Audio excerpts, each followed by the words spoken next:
तिकडे सांगलीत 27 सप्टेंबरला होणाऱ्या मराठा क्रांती मोर्चाला शिवप्रतिष्ठानचे संस्थापक संभाजीराव भिडे गुरुजी हे देखील पाठिंबा देणार आहेत। त्यांनी हा पाठिंबा जाहीर केलाय। भिडे गुरुजींनी मराठा मोर्चा कार्यालयात भेट घेऊन शिवप्रतिष्ठानचा मराठा मोर्चाला पाठिंबा असल्याचं जाहीर केलंय। राज्यात जवळपास रोज मराठा मोर्चे निघतायत। जिल्ह्यामध्ये या प्रत्येक मोर्चात लाखो लोक सहभागी देखील होत आहेत। सांगली जिल्ह्यात शिवप्रतिष्ठानचं मोठं प्रस्थ आहे। त्यामुळे भिडे गुरुजींच्या पाठिंब्यामुळे मराठा आंदोलनाला आता अधिकची बळकटी मिळाली आहे।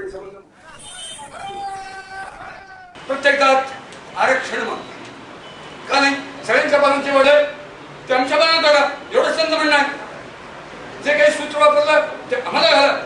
माझी खात्री आहे की आज जरी मराठ्याला आरक्षण मिळत नसेल तरी मराठे हिंदुस्थानच्या रक्षणात कमी पडणार नाही।